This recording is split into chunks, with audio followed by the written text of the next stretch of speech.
નમસ્કાર વિદ્યાર્થી મિત્રો, ટીવાય બીએ મુખ્ય ગુજરાતીમાં આપણે પેપર નંબર 17 ભણીએ છીએ અને પેપર નંબર 17 અંતર્ગત આપણે અર્વાચીન ગુજરાતી સાહિત્યનો ઇતિહાસ ભણવાનો છે.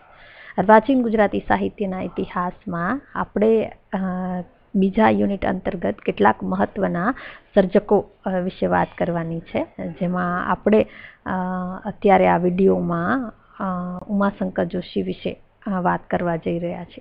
મિત્રો, આપણે ઉમાશંકર જોશી ના કાવ્ય સર્જન વિશે વાત કરી અને એમના એકાંકી સર્જન વિશે પણ વાત કરી ગયા, અને હવે આપણે ઉમાશંકર જોશીના વિવેચનમાં જે પ્રદાન છે, એમનું જે વિવેચન કાર્ય છે એના વિશે આપણે વાત કરવાની છે. કારણ કે તમને ઉમાશંકર જોશી એનું વિવેચનમાં પ્રદાન વિશે લાંબો પ્રશ્ન પૂછાઈ શકે.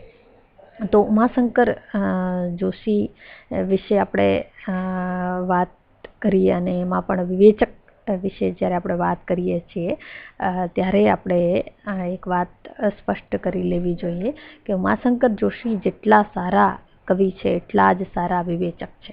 એટલે એમની મુખ્ય ઓળખ જે કવિ તરીકેની છે, તો એની સાથે વિવેચક તરીકેની પણ એની એક મહત્વની ઓળખ બને છે. એ તમે માત્ર એમના જે વિવેચન પુસ્તકોના જે શીર્ષકો છે, એના ટાઇટલ જે છે એને વાંચીને તમે એના વિવેચન કાર્યનો અંદાજ લગાવી શકો.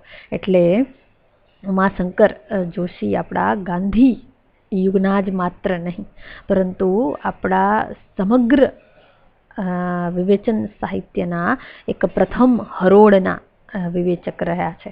અને એમની પાસેથી જેને કહીને કે મહાભારત પુરાણથી માંડી અને છેક આધુનિક યુગની એબ્સર્ડ કૃતિ સુધીના સૂક્ષ્મ અને રસલક્ષી વિવેચનો આપણને પ્રાપ્ત થયા છે. ઉમાશંકર જોશીના વિવેચન કાર્ય વિશે આપણે વાત વિધિવત જ્યારે આપણે કરીએ છીએ ત્યારે સૌથી પહેલાં એમના કેટલાક જે વિવેચન સંગ્રહો છે એની આપણે નોંધ લઈ લઈએ. તો ઉમાશંકર જોશી પાસેથી જેને કહીને કે 15થી પણ વધારે જેટલા વિવેચન સંગ્રહો પ્રાપ્ત થયા છે, અને જેમાં આખો એક અધ્યયન, અભિરુચિ, કવિની શ્રદ્ધા, સંવેદન, શૈલી અને સ્વરૂપ, નિરીક્ષા, કવિની સાધના, શ્રી અને સૌરભ, પ્રતિશબ્દ, તર્જક પ્રતિભા, કાવ્યાનુશીલન, નિશ્ચયના મહેલમાં, શબ્દની શક્તિ, કવિતા વિવેક જેવા મહત્વના વિવેચન સંગ્રહો પ્રાપ્ત થયા છે. અને આ વિવેચનો દ્વારા આપણું જે વિવેચન સાહિત્ય જે છે એ સમૃદ્ધ બનેલું છે. હવે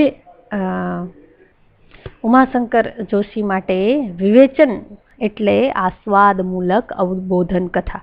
એ એલિયટ અભિપ્રાયને સ્વીકારતા ઉમાશંકરે વિષય, ભાષા, યુગ અને સાહિત્ય સ્વરૂપ પ્રકારના ભેદને લક્ષ્ય ન કરતા જ્યારે જે સામગ્રી વંચાઈ, સંવેદાઈ અને આત્મસાત થઈ એના વિશે સર્વોપરી કલા દ્રષ્ટિથી પ્રતિભાવ પ્રગટ કર્યા છે. જો હંમેશા ઉમાશંકર જોશીએ એ પોતે જીવનવાદી સાહિત્યકાર છે, પણ જ્યારે એ સાહિત્ય કૃતિનું વિવેચન કરે છે, એના વિશે અભિપ્રાય આપે છે, ત્યારે એ એના કળા પક્ષને પ્રાધાન્ય આપે છે.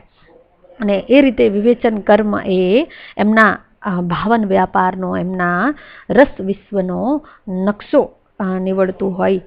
ભાવકને તે કૃતિના આસ્વાદની માત્ર દિશા જ નથી ચીંધતું, પરંતુ તેના રસસ્થાનો અને રીતિ પણ દર્શાવે છે. એટલે માત્ર એ આસ્વાદની દિશા નથી ચિંતો, પણ એના રસસ્થાનો કયા છે અને એની રીતિ કયા પ્રકારની છે, કેવી રીતે સર્જકનું જે જેને કહે ને કે સર્જન વ્યાપાર જે છે એ પણ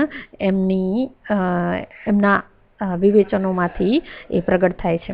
એટલે 20મી સદીના ચોથા દાયકાથી 8મા દાયકાના સમયના પ્રભાવક વિવેચક તરીકે ઉમાશંકર સદાય આ રીતે યાદગાર રહેશે. એટલે ઉમાશંકર જોશીએ પોતાના 15 જેટલા વિવેચન સંગ્રહો દ્વારા સતત 4-5 દાયકા સુધી વિવેચન કાર્ય કર્યું છે અને એમનું વિવેચન જે છે એ આ રીતે સૂક્ષ્મ અને રસલક્ષી રહ્યું છે.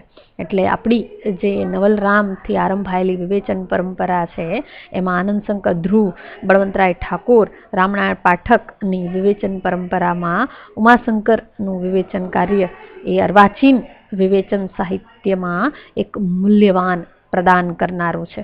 ઉમાશંકરના વિવેચનો વાંચતા એમના મૌલિક નિરીક્ષણો અને અર્થઘટનો આપણને પ્રભાવિત કરી જાય છે. અને એટલું જ નહીં, પહેલાં પણ જ્યારે ઉમાશંકર જોશી ના કાવ્ય સર્જન વિશે આપણે વાત કરી હતી ત્યારે પણ આપણે એક વાત કરી હતી. ઉમાશંકર જોશીનું વિવેચન જે છે એ રસાળ વિવેચન છે અને આ પ્રકારનું વિધાન આપણે ભાગ્યે જ બીજા કોઈ વિવેચક માટે કરી શકીએ. એ પ્રકારનું એમનું વિવેચન જે છે આસ્વાદલક્ષી અને રસલક્ષી રહ્યું છે. પોતાના સમયના કવિતા પ્રવાહને એમણે સહૃદયતાથી વિલોકીને એનું સમ્યક વિશ્લેષણ પૂરું પાડ્યું છે અને એને સમજવા માણવા માટેની એક પીઠિકા, એક દાર્શનિક પીઠિકા જે છે એમને રચી આપી છે. અને ઉમાશંકરની વિવેચનાથી સાહિત્યને સમજવાની માણવાની આપણી દ્રષ્ટિ જે છે એ કુંઠિત થતી નથી, પણ આપણી દ્રષ્ટિ જે છે એ ખુલે છે અને એ દ્રષ્ટિમાં એ ઉમાશંકર આપણા મહત્વના રસલક્ષી અને રસાળ વિવેચક રહ્યા છે.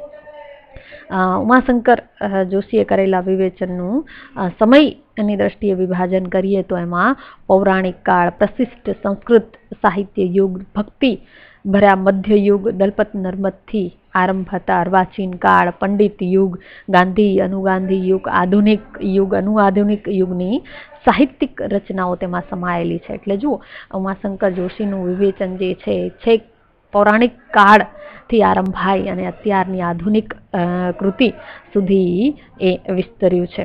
તો ગુજરાતી, ભારતીય તથા વિદેશી સાહિત્યના સર્જકો અને તેમની કૃતિઓને વિવેચક પોતાના વિવેચન વ્યાપારમાં આવરી લે છે. આ વિવેચન પ્રધાનતઃ સિદ્ધાંતલક્ષી, કર્તાલક્ષી, કૃતિલક્ષી અને સર્વેક્ષણ મૂલક પ્રવાહ દર્શન કરતા લેખો રૂપે છે. એટલે જો આના પછી જે છે એ ઉમાશંકર જોશીના વિવેચનને આપણે આ 4 પ્રકારના વિવેચનમાં વિભાજિત કરીને મૂલવી શકીએ. જેમાં પહેલો એમનો વિવેચન જે છે એ સૈદ્ધાંતિક વિવેચન અથવા તો સિદ્ધાંતલક્ષી વિવેચન. બીજા પ્રકારનું વિવેચન જે છે એ કર્તાલક્ષી વિવેચન. ત્રીજા પ્રકારનું વિવેચન જે છે કૃતિલક્ષી વિવેચન અને એના પછીનું વિવેચન જે છે એ સર્વેક્ષણ મૂલક વિવેચન. આ 4 પ્રકારોને આધારે આપણે ઉમાશંકર જોશીના વિવેચન કાર્યને મૂલવવાનું છે. એટલે એના પછીના આપણા આ 4 મહત્વના મુદ્દાઓ રહેશે. અહીં મેં એનું વિગતે અહીં નોંધ નથી કરી, પણ જ્યારે આપણે મૌખિક રીતે આપણે હવે એક પછી એક જે આ મુદ્દા છે એની વિગતે ચર્ચા કરતા જઈશું. પહેલાં આપણે ઉમાશંકર જોશીના સૈદ્ધાંતિક વિવેચન વિશે વાત કરીએ તો એમના સિદ્ધાંતલક્ષી વિવેચન લેખોમાં વ્યાપક રૂપે કાવ્ય સિદ્ધાંત, સાહિત્ય સર્જનની પ્રક્રિયા, છંદ, કલ્પન જેવા તેના ઉપકરણો, નિબંધ, ટૂંકી વાર્તા, એકાંકી, ઉર્મી કાવ્ય, સોનેટ જેવા સાહિત્ય સ્વરૂપો તથા પ્રકારો તેમજ સાહિત્યના જે વાદો છે વગેરે વિષયોની તલસ્પર્શી અને વિવેકભરી વિચારણા તેમના આ સૈદ્ધાંતિક વિવેચનમાં થઈ છે. અને એમનું જે આ સૈદ્ધાંતિક વિવેચન છે એ સિદ્ધાંત જે છે એને સૂક્ષ્મતાથી સ્પષ્ટ કરી આપે છે. સંવેદન લેખમાં વિવેચકે અન્ય લલિત કળાઓથી કાવ્ય સર્જનને તે સર્વાંશે માનવ સર્જિત છે અને તેનું વાહન, માધ્યમ, ભાષા, શબ્દ પણ અન્ય કલાઓના ઉપકરણથી વિશેષ સૂક્ષ્મ અને અત્યંત સમૃદ્ધ છે એ આધારે અલગ તારવ્યું છે. આવી કવિતાની રચના કવિ ભાવક કહેતા સામા માણસનું સંવેદન પામવા એકમાત્ર એષણા કોઈ મને સમજેથી જ કરે છે. જુઓ, એટલે સાહિત્ય સર્જન જે છે એ માત્ર અને માત્ર ત્યારે જ પૂર્ણ પૂર્ણતા પામે જ્યારે એને એનો સમજનારો ભાવક પ્રાપ્ત થાય, સમાન સંવેદન અનુભવનારો પ્રાપ્ત થાય, અને એ જે અભિપ્સા છે, એ જે ઈચ્છા છે, એ એમના આ સમસંવેદન નિબંધમાં પ્રગટ થાય છે. અને આ વિપુલા પૃથ્વી પર નિરવધિ કાળ સુધી પોતાનો આવો સમાન ધર્મી સંવેદન ધરાવતો મનુષ્ય મળી આવશે એવી આશા સેવે છે. એટલે ભવભૂતિ જે છે આ સમય આપણને યાદ આવે કે મને સમજનારો ભાવક જે છે ચોક્કસ ભવિષ્યમાં પ્રાપ્ત થશે. એવી જે ભવભૂતિ મહાકવિની જે એક આશા હતી એ અહીં આપણને ડોકાતી અથવા તો એ બીજા શબ્દોમાં પ્રગટ થતી જોઈ શકાય. તો કવિની સાધનામાં વીતેલી સદીઓમાં કવિ અને કવિતા અંગે થયેલા ચિંતન સંદર્ભે પ્લેટો એરિસ્ટોટલને ઉદ્ધત કર્યા પછી વિવેચક સ્પષ્ટ કરે છે કે કવિએ માત્ર સૌંદર્યનું પાન જ નથી કરવાનું, બલકે જીવનના પ્રત્યક્ષ પરોક્ષ અનુભૂતિને આત્મસાત કરીને અસુંદરને પણ રૂપાંતરિત કરીને રમણીયતાનો બોધ કરાવવાનો છે. એટલે માત્ર જીવનનો અનુભવ મેળવવાનો નથી, માત્ર સૌંદર્યનું પાન કરાવવાનું નથી, પરંતુ જે અસુંદર છે તેનું પણ રૂપાંતર કરવાનું છે. અને એના માટે ખપ લાગતા ભાવ પ્રતીકો બુદ્ધિની તર્ક સરણી દ્વારા જે કાર્ય કદાચ સંભવિત બનત એને એક નાના સા ઝબકારે પ્રગટાવી દે છે. એટલે જુઓ, કવિનો કહેવાનો જે અર્થ છે કે જ્યારે કવિ જે પ્રકારનું દર્શન કૃતિમાં પ્રગટ કરવા માગે છે એને અનુરૂપ જ્યારે વર્ણન પ્રાપ્ત થાય ત્યારે જ કવિની સાધના જે છે એ પરિપૂર્ણ બને છે. અને એ અર્થમાં કવિનો આ નિબંધ જે છે એ કવિની સાધના એ આમ જુઓ તો સર્જકની જે સર્જન પ્રક્રિયા છે એને પ્રગટ કરે છે. તો કવિની શ્રદ્ધા નામનો એમનો જે સિદ્ધાંતલક્ષી નિબંધ છે એમાં ઉમાશંકરે આરંભે જ નોંધ્યું છે કે કવિની શ્રદ્ધા જે છે એ શબ્દમાં છે. એમણે આ શબ્દનો અપરંપાર મહિમા કર્યો છે. અહીં એમણે કોષગત શબ્દથી આરંભી અને શબ્દમાં રહેલ નાદ, અર્થ અને સમગ્ર શબ્દનો જે સામાજિક સંદર્ભ છે એની વાત કરીને આ શબ્દના પ્રયોજક કવિ સર્જકની ચેતનામાં વસતી અને કાવ્યકૃતિમાં અવતરતી સંગતિ અને પ્રગટતી સંગીતમયતા સુધી એને વિસ્તારી દે છે. શબ્દ પ્રયોજનગત સામર્થ્યની વિચારણાની સાથે જ વિવેચક કવિની જીવન શ્રદ્ધાનો એની કાવ્યકૃતિ સાથે શો સંબંધ હોય એના વિશ્લેષણ પછી સૂચવે છે કે કોઈ પણ રચના કાવ્યકૃતિ કલાકૃતિ છે કે કેમ તેનો નિર્ણય અલબત્ત કાવ્યકલાના ધોરણો માપદંડોથી જ થઈ શકે, પરંતુ એ રચના મહાન કલાકૃતિ છે કે કેમ તેની તપાસ અને તેની કસોટી અને તેનો નિર્ણય તો જીવન સાપેક્ષ જે ધોરણો માપદંડો છે એનાથી જ થઈ શકે. એટલે કૃતિ એ કૃતિ છે, એને માપવા માટે, એને મૂલવવા માટે કદાચ કળાના માપદંડો જે છે કામ લાગે, પરંતુ કૃતિ જે છે એ મહાન છે કે નહીં એને માપવા માટે તો જે જીવનના માપદંડો છે, જીવનના જે ધોરણો છે એ જ કામ લાગે. એવી અહીં એક જેને સૂક્ષ્મ વિચારણા ઉમાશંકર જોશીએ અહીં પ્રગટ કરી છે. હવે સિદ્ધાંત વિવેચનમાં આ ઉપરાંત એમણે છંદ, શૈલી, આકૃતિ, કલ્પન, અર્થઘટન જેવા વિષયોની વિચારણાને પણ આવરી લીધી છે.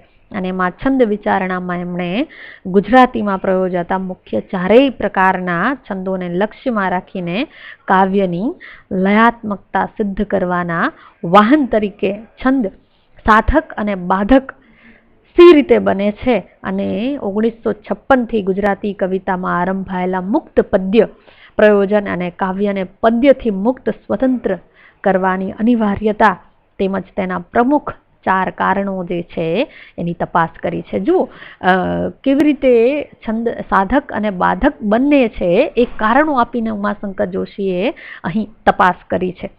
અને કેવી રીતે હવે છંદ મુક્તિની આવશ્યકતા છે એની વાત પણ એમને કારણો સાથે સાબિત કરીને બતાવ્યું છે. એમનું લક્ષ્ય એમની જ કાવ્ય પંક્તિ નિશ્છંદ કવિતામાં ધબક્યા કરતા લય સમામાં છતું થાય છે.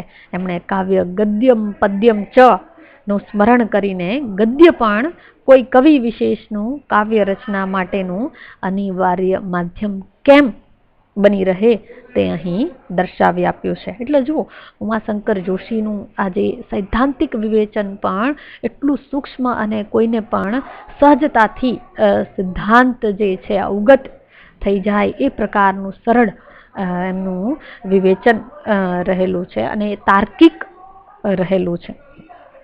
શૈલી વિશેના લાંબા લેખમાં એમણે જુદા જુદા ઉદાહરણોથી શૈલી એટલે શું એ પ્રશ્ન સંદર્ભે વ્યાખ્યાઓને ખોલતા જઈને લખાણમાંની વાણીગત સ્થૂળ લાક્ષણિકતાઓ અથવા તો મનુષ્યના વર્તન વ્યવહારોમાંની જે ભાવ ભંગીમાં પ્રગટ કરતી જે દેહ ભંગીઓ તો આખરે સૌથી પહેલી પકડાતી અને સાવ પહેલી પરખાતી બાબત છે.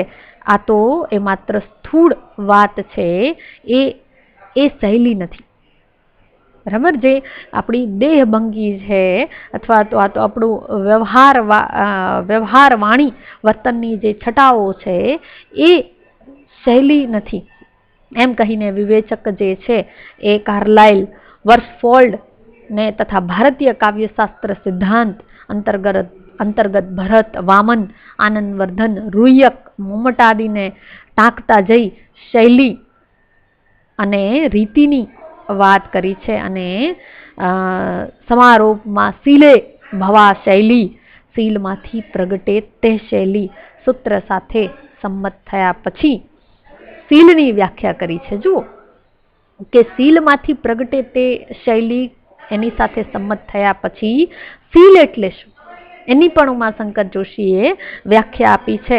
અને કાવ્ય સર્જન સંદર્ભે શીલ એટલે સર્જકનું સમગ્ર વ્યક્તિત્વ નહીં. જો આ બહુ સમજવા જેવી બાબત છે કે શીલ એટલે ચારિત્ર્ય. આપણે જેમાં સીધો એનો પર્યાય જોતો હોય અથવા અર્થ સમજવો હોય તો શીલ એટલે ચારિત્ર્ય, પણ શીલ એટલે વ્યક્તિનું અથવા તો સર્જકનું સમગ્ર વ્યક્તિત્વ નહીં, પણ એની જે વાગ અભિવ્યક્તિગત જે શીલ છે એમ સમજવાનું છે.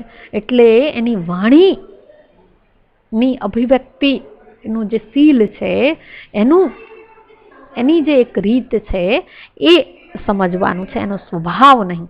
એ બરાબર ઉમાશંકર જોશી અહીં સ્પષ્ટ કરે છે. અને આવા શીલનું પ્રગટીકરણ સમાધિના પરિણામ રૂપ સહજ પ્રક્રિયા પ્રવૃત્તિમાં થાય. અને એ પણ કહી દે છે કે આ પ્રકારની જે શૈલી છે અથવા તો આ પ્રકારનું શીલ જે છે એ સહજ થયા પ્રગટ થવું જોઈએ, ના કે પ્રયત્નપૂર્વક. એ બરાબર એની જે એમાં જેને કહીએ ને કે એક ભય સ્થાન છે એને પણ ઉમાશંકર જોશી અહીં બરાબર બતાવે છે. હવે આપણે ઉમાશંકર જોશીના કર્તા લક્ષી વિવેચનની વાત કરીશું. ઉમાશંકર જોશીના કર્તા લક્ષી વિવેચન લેખોમાં નરસિંહ, અખો, પ્રેમાનંદ જેવા મધ્યકાળના આપણા મહાન કવિઓની કવિતાને એમણે ઉત્તમ રીતે આસ્વાદી અને એમનું મૂલ્યાંકન કર્યું છે. તો એને યોગ્ય પરિપ્રેક્ષ્યમાં કવિ તરીકેની એમની જે મહાનતા છે એને પણ પ્રમાણી આપી છે. નરસિંહમાં પ્રેમ ભક્તિ પોતે કવિતા બનતી અનુભવાય છે એમ કહી ઉમાશંકરે ભક્તિ જ્ઞાનના કાવ્યગુચ્છને યોગ્ય રીતે પરિણિત પ્રજ્ઞાની પ્રસાદી એમ કહ્યું છે. અને એ રીતે સમસ્ત ગુજરાતી પદ સાહિત્યમાં એના વઢેરા વૈભવને પ્રમાણિત કરી આપ્યો છે. તો અખાને આપણી જ્ઞાન માર્ગી કવિતાનું શિખર કહીને એના સમન્વય દર્શન પર ભાર મૂક્યો છે. એનું ઓજસ્વી ઓઘવતી ભાષા અને એની લય સૂઝ, એની ઉપમાઓ, નર્મ કટાક્ષ, હાસ્ય, મર્મ, એના લય લહેકાઓ વગેરે દ્વારા એના છપ્પા આપણે ત્યાં એક પ્રશિષ્ટ ગ્રંથ તરીકે પ્રતિષ્ઠાપિત થયા છે. તેમજ અનુભવ બિંદુ અખે ગીતા જેવી કૃતિઓમાં આધ્યાત્મ દર્શન, એના કલ્પન, ઉપમા અને રૂપકના વૈભવથી કેવું મૂર્ત બને છે એ એમણે સરસ રીતે અહીં સ્ફુટ કરી આપ્યું છે. તો એમનો આખો અધ્યયન જે છે એ આ સંદર્ભે ખૂબ જ એક સંશોધનનો ઉત્તમ નમૂનો પૂરું પાડતું એમનો વિવેચન અને સંશોધન ગ્રંથ છે. પ્રેમાનંદ ના રસલક્ષી કવિ કર્મને એમણે પ્રેમાનંદના કથન કૌશલ કૃતિની સંઘટનાની સપ્રમાણતા, એની નાટ્યાત્મકતા, એની સુરેખ વર્ણન શક્તિ તેમજ મનુષ્ય સ્વભાવના નિરૂપણને ઉદાહરણ આપી આપીને ઉમાશંકરે તપાસ્યું છે. એના હાસ્ય રસની તેમજ કરુણ રસની સિદ્ધિને ઉત્તમ અર્ઘ્ય આપ્યો છે. તો નળાખ્યાન, મામેરુ, દસમ સ્કંદ, હુંડી, સુદામા ચરિત્ર જેવી કેટલીક કૃતિઓની રચના દ્વારા પ્રેમાનંદ ગુજરાતી ભાષાના અમર ચિર સ્મૃત કવિ કેમ નીવડ્યા એ તેમણે દ્રષ્ટાંતો આપી આપીને અહીં સ્પષ્ટ કર્યું છે. આ કવિઓની લય લીલાની સૂઝને કવિ વિવેચક ઉમાશંકર જોશીએ યોગ્ય ઉઠાવ આપીને એમને યોગ્ય ગૌરવ આપ્યું છે. આ રીતે અર્વાચીન જો કર્તાઓ વિશે વાત કરીએ ઉમાશંકર જોશીના કર્તા લક્ષી વિવેચનમાં, તો એમણે બકટ ઠાકોરને કેન્દ્રમાં રાખીને એમની પાસેથી કર્તાલક્ષી વિવેચન પ્રાપ્ત થયું છે. અને આરોહણ તેમજ પ્રેમનો દિવસ, વિરહની સોનેટ માળાના કવિ બળવંતરાયની રસસિદ્ધિને એમણે અવલોકી છે. તો કવિ નાનાલાલ વિષયક વિવેચન લેખોમાં ખાસ તો એમની વૈશ્વિકતાને એમણે નિર્દેશી છે. અને એમની ઉર્મી કવિતાને રવિન્દ્રનાથ ટાગોરની ઉર્મી કવિતાની કોટીની ગણી છે. હરિશ્ચંદ્રની ભાવના સૃષ્ટિ લેખ કવિના આંતરજીવનનો સરસ આલેખ બની રહે છે. જો એક બાજુ બળવંતરાય વિશે વાત કરી છે, બીજી બાજુ નાનાલાલનું ટાગોરની સાથે એની તુલના કરે છે, તો બીજી બાજુ હરિશ્ચંદ્ર ભટ્ટ જેવા એક નાના અને ખૂબ જ ઓછા પ્રસિદ્ધ એવા કવિનું પણ એ મૂલ્યાંકન કરી આપે છે. ધરતીની આ પારના નૌકા ઘાટે રહેનારા કવિ તરીકે જ પોતાનો પરિચય આપનારા ધર્મવત્સલ મનીષી કવિ રવિન્દ્રનાથની સાહિત્ય સાધના ઉમાશંકરના નિરંતર આસ્વાદ અભ્યાસનો વિષય બની રહે છે. તો એવું જ એમનું વિવેચન જે છે એ ટાગોરને કેન્દ્રમાં રાખીને થયેલું છે. અને ટાગોર જે છે ઉમાશંકરના સતત પ્રેરણા સ્ત્રોત રહ્યા છે, સતત એમના આસ્વાદ અને અભ્યાસનું કેન્દ્ર રહ્યા છે. એમનું સમગ્ર કાવ્ય સર્જન પ્રથમ નોંધપાત્ર કાવ્ય રચના, અહીં પ્રથમ કાવ્ય સર્જન કહું છું ત્યારે ટાગોરનું સમજવાનું છે. એમનું પ્રથમ જે ટાગોરનું સર્જન છે એ નિર્ઝરેર સ્વપ્નભંગ અને અંતવેળાએ યાદ કરવા નિર્માયેલી રચના સન્મુખે શાંતિ ભારાવાર એવા બે બિંદુની વચ્ચે ઊભા રહીને ઉમાશંકર જોશીએ ટાગોરને તપાસ્યા છે. અને કવિ રવિન્દ્રનાથે માહ્યમ વસતા અંતરતમ પુરુષ કહેતા જીવન દેવતા પ્રસન્ન થાય, સાર્થકતાનો અનુભવ પામે એમ જીવન સી રીતે વ્યતીત કર્યું છે એ ભારોભાર સહૃદયતા અને વિશદતાથી સૂચવી આપ્યું છે. તો સંસ્કૃતિનો કવિ લેખમાં મહાકવિ કાલિદાસને ઉમાશંકર જોશીએ રાષ્ટ્રીય કવિ કહ્યા છે. અને આ જે એમનો લેખ છે એ કાલિદાસને કેન્દ્રમાં રાખીને લખાયેલો છે. અને આ વિધાનના સમર્થનમાં કાલિદાસના સર્જકરૂપી જોડાજોડ બેસતા એમના ભૂગોળ ઇતિહાસવિદ ઉપરાંતના જીવાતા જીવનના અનન્ય અને નકશિક ચાહક એવા નાનાવિધ રૂપો ઉમાશંકર જોશીએ આલેખ્યા છે. જેમાં મેઘદૂત અને રઘુવંશના સર્જક કાલિદાસે એ રચનાઓમાં તત્કાલીન ભારતીય પ્રજામાનસ અને સંસ્કૃતિનું નિરૂપણ, કેવડાની વાળો, છજ્જા નીચે જંપેલા પારેવા, વર્ષાને માણતા લાલ ચટ્ટાક, મખમલ સા ઇન્દ્રગોપ અને વાર્તા કહેતા લોક કથા કોવિદ ગ્રામ વૃદ્ધોના વર્ણનોથી કર્યું છે. એ વર્ણનો કૃતિમાં મેઘયાત્રા અને રામ સીતાના પુષ્પક વિમાન, પ્રવાસ રૂપે શ્રીલંકાથી ગોદાવરી નદી અને ગોદાવરી નદીથી હિમાલય સ્થિત અલકાનગરીના વિહંગાવલોકનથી આ લેખાયા છે. એટલે જુઓ કેવી રીતે કાલિદાસ જે છે સંસ્કૃતિનો કવિ છે એમને અહીં સિદ્ધ કરી આપ્યું છે.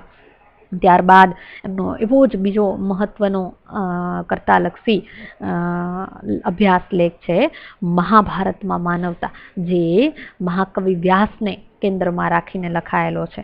આ લેખમાં વિવેચક ઉમાશંકરનું વિત્ત અને સહૃદય ભાવકનું સંવિત્ત જે છે એ પ્રગટ થાય છે.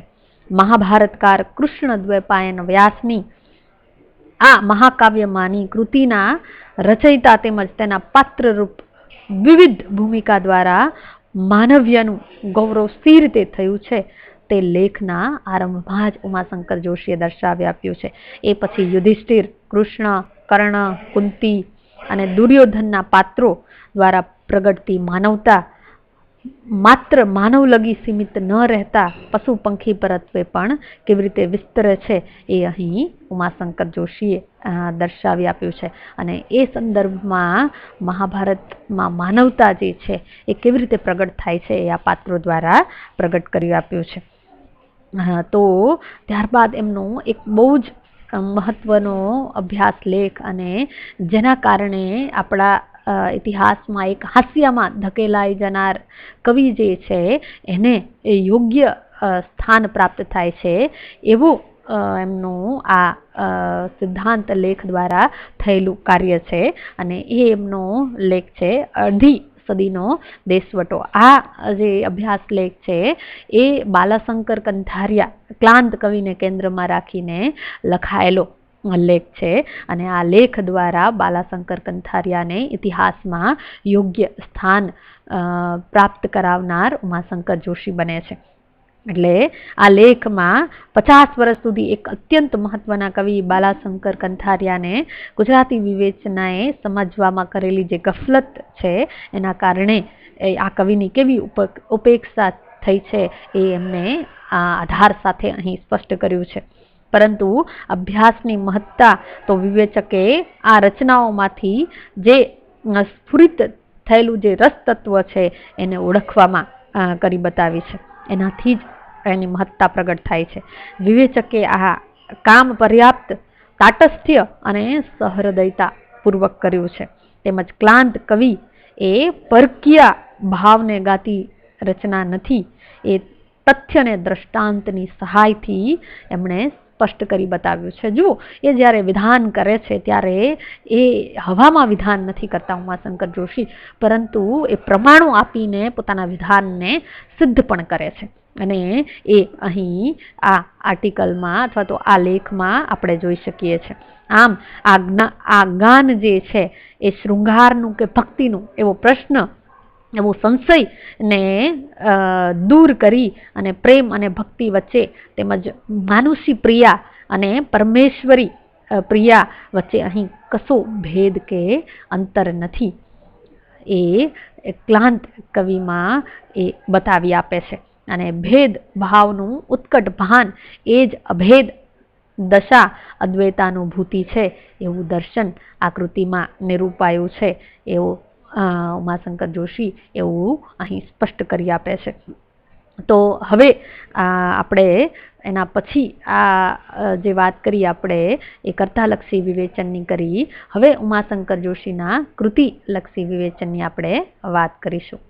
ઉમાશંકર જોશીના કૃતિલક્ષી વિવેચનની જ્યારે વાત કરવાની થાય ત્યારે એમના કૃતિલક્ષી વિવેચન લેખોમાં ગ્રંથ સમીક્ષા અને કોઈ એક સાહિત્યિક રચનાની આસ્વાદલક્ષી વિવેચના એમ બંને પ્રકાર નું એમની પાસેથી કૃતિલક્ષી વિવેચન પ્રાપ્ત થયું છે. એમાં વસંત વિલાસ, શરદ પૂનમ, મારી આંખે, કંકુના સૂરજ આથમ્યા, આરોહણ અને ટિન્ટન એબી, મેકબેથ અને વેઇટિંગ ફોર ગોદો જેવી કૃતિઓ વિશે તો મહાભારત, ઉત્તર રામચરિત, શાકુંતલ, અખે ગીતા, નળાખ્યાન, સરસ્વતી ચંદ્ર, દીપ નિર્વાણ, માનવીની ભવાઈ, લા મિઝરેબલ, મહાદેવભાઈની ડાયરી, જોગાનું જોગ, પરિભ્રમણ, પ્રવેશ બીજો, ધ્વનિ, બારી બહાર, સ્વપ્ન પ્રાણ જેવા અનેક પુસ્તકોનો સમાવેશ થાય છે. કાવ્ય કૃતિનો સાચો સમ્યક પરિચય પામવા માટે ભાવકે આસ્વાદ્ય કૃતિના છંદો લઈ, વર્ણાનુક્રમો, કલ્પનો, વિભાવના, નિરૂપણ વગેરે પાસાને કૃતિનું સંઘટન સૂત્ર સમગ્ર ભાવ સંદર્ભને અનુરૂપ અંગાંગી ભાવથી કેવા સાંકળે છે, પોષે છે, તેની તપાસ અને આકલન કરવા કેવી રીતે જરૂરી બને છે એ તેમને અહીં સાબિત કરી બતાવ્યું છે. અને તેઓ એવું દ્રઢપણે ઉમાશંકર માને છે અને કાવ્ય કલાની ઊંચી બક્ષિસ પામેલા પણ સંગઠનની શક્તિ લગીર ઓછી ધરાવતા નાનાલાલની કાવ્યમાં સંગઠનનો મહિમા જેની સંગઠન કલાથી સ્વયં સ્ફુટ થઈ રહે છે તે રચના શરદ પૂનમના દ્રષ્ટાંતથી સમજાવ્યો છે.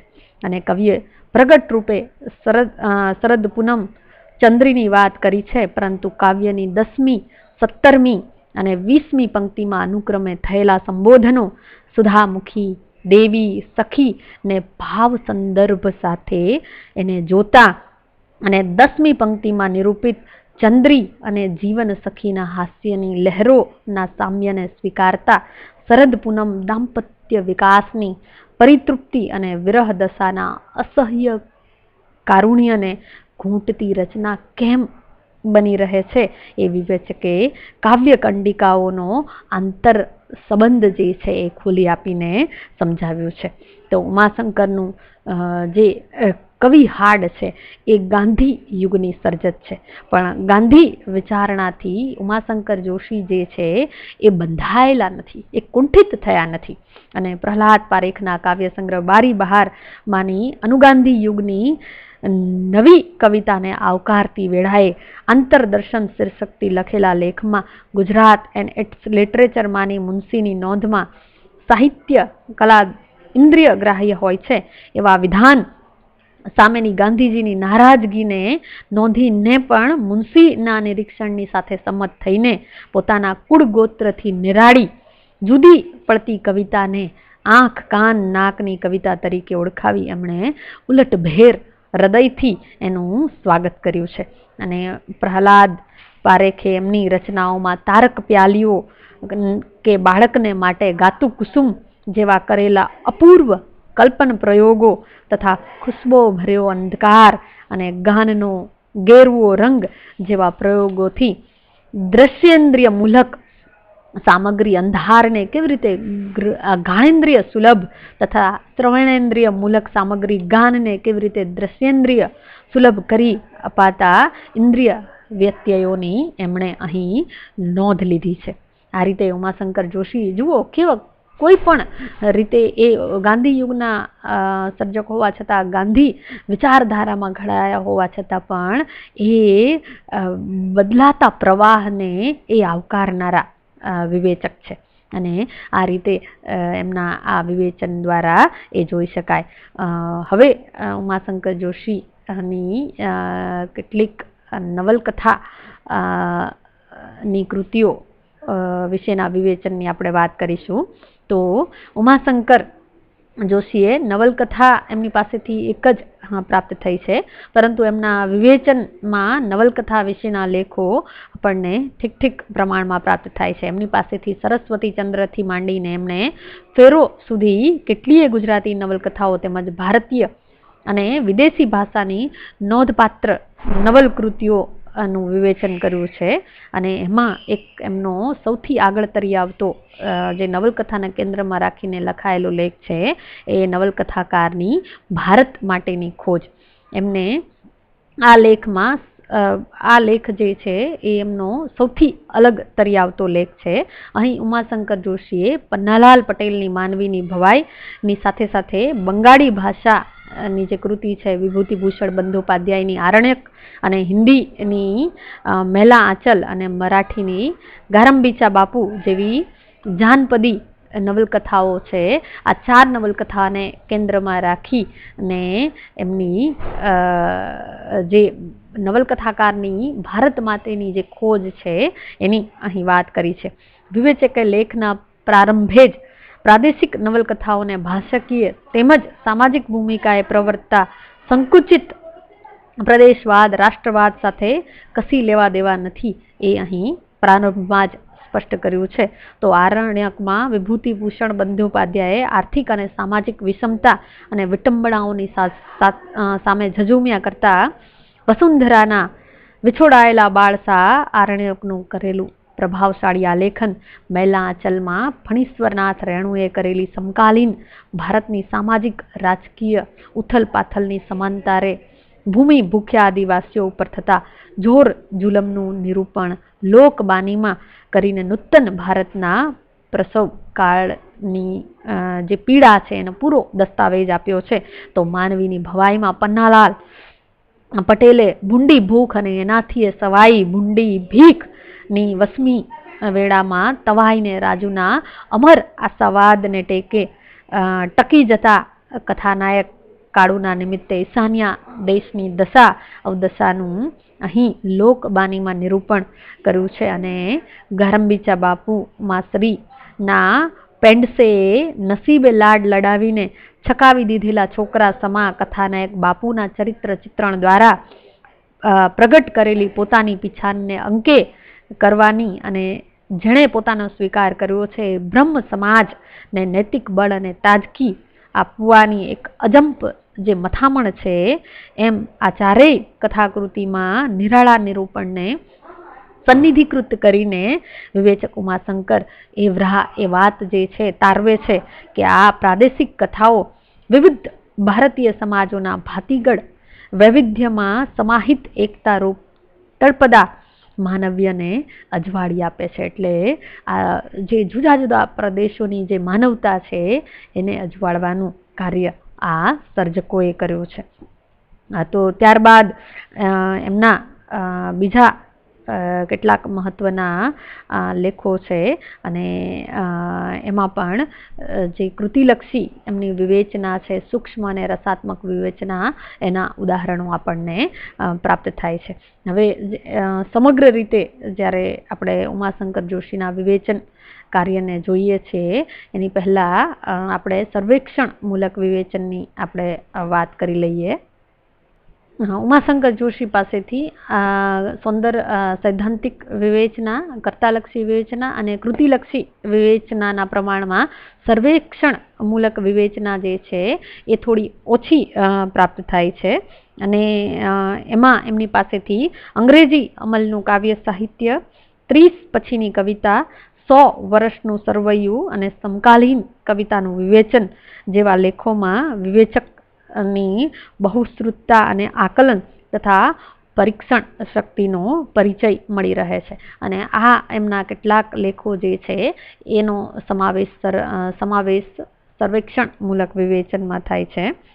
તો એમાં વિષ્ણુપ્રસાદ ત્રિવેદીએ નવીનતર કવિતા વિશેના એમના લેખમાં કરેલા વિધાનોનું મૂલ્યાંકન કરતા સમકાલીન કવિતાનું વિવેચન લેખમાં ઉમાશંકરે નવીનતર કવિતાની સમ્યક વ્યાખ્યા મીમાંસા કરીને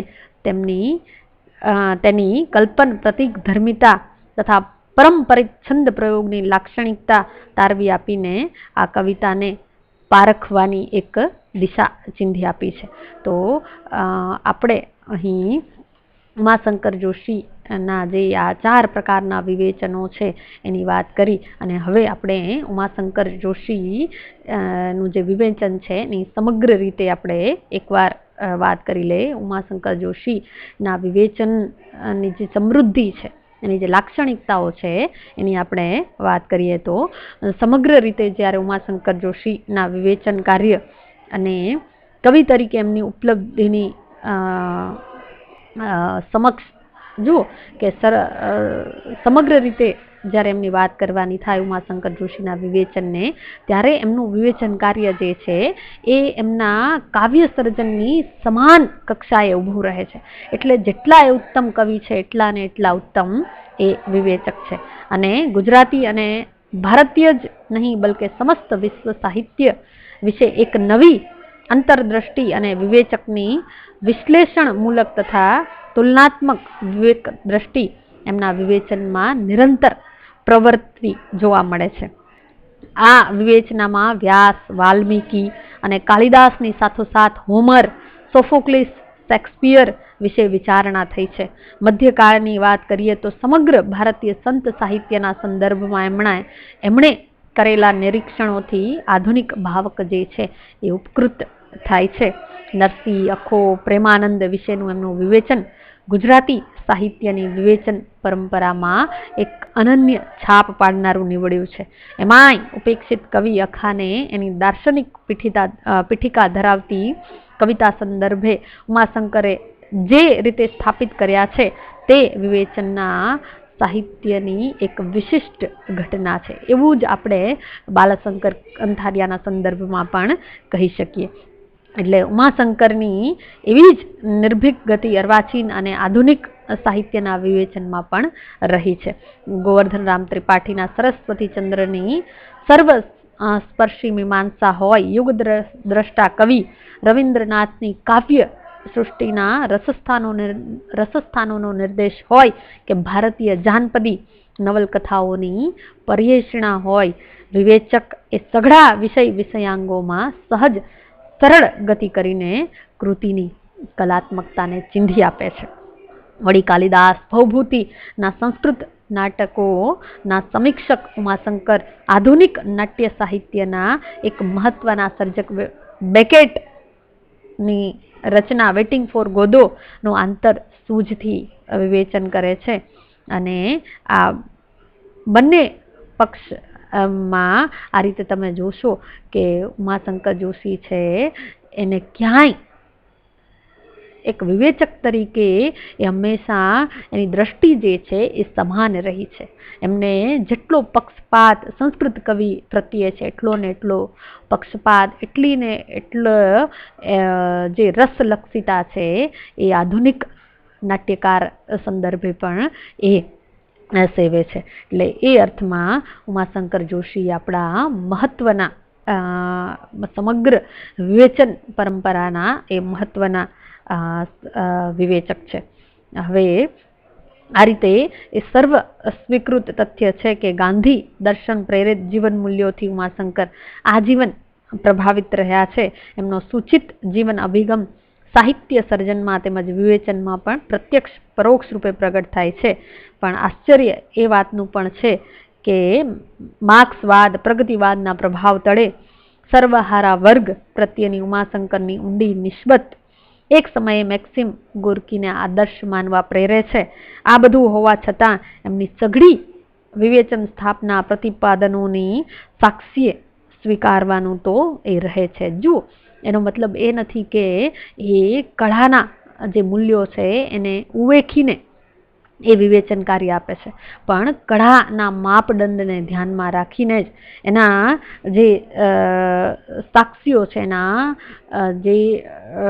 જેને કહીને કે એ તાર્કિકતા વગર, દાખલા દલીલો વગર ઉમાશંકર જોશી જે છે ક્યાંય આગળ વધતા નથી. એટલે એ રીતે કવિ રૂપે જ નહીં પરંતુ વિવેચક તરીકે પણ ઉમાશંકરે શબ્દને, સાહિત્યના શબ્દને આરાધ્યો છે. અને શબ્દને ક્યારેય ઉમાશંકર જોશીએ વિસાર્યો નથી. અને ઉમાશંકરનો વિવેચન અભિગમ એ જીવનલક્ષી હોવા છતાં કલા પોતે પણ એક જીવન મૂલ્ય છે એવી શ્રદ્ધા સાથે જ એમણે સતત વિવેચન કાર્ય કર્યું છે. એટલે કળાના માપદંડોને ક્યારેય એમને બાજુ પર રાખ્યા નથી. એ ભલે પોતે જીવનધર્મી સાહિત્યકાર હોય છતાં પણ એ કળા પક્ષને ક્યારેય એમને બાજુ પર મૂક્યો નથી. એટલે એ દ્રષ્ટિએ એ આપણા મહત્વના તટસ્થ વિવેચક છે. અને એ અર્થમાં ગુજરાતી વિવેચનના ઇતિહાસમાં સીમા સ્તંભરૂપ ગણાયેલા વિવેચકોની નવલરામથી આરંભાયેલી સમૃદ્ધ પરંપરામાં 150 વર્ષનું જ્યારે આપણે સરવૈયું કાઢીએ તો જેમ કવિ તરીકે તેમ વિવેચક તરીકે પણ ઉમાશંકર જોશી જે છે એ પ્રથમ હરોળમાં બેસનારા આપણા મહત્વના વિવેચક છે. એટલે જેટલા ઉત્તમ કવિ છે એટલા જ ઉત્તમ વિવેચક છે.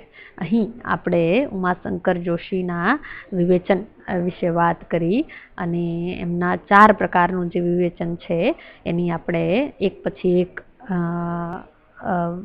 વિગતે વાત કરી. અહીં આપણે ઉમાશંકર જોશીના વિવેચન કાર્ય વિશે વાત જે છે એ પૂરી કરીએ છીએ. અસ્તુ.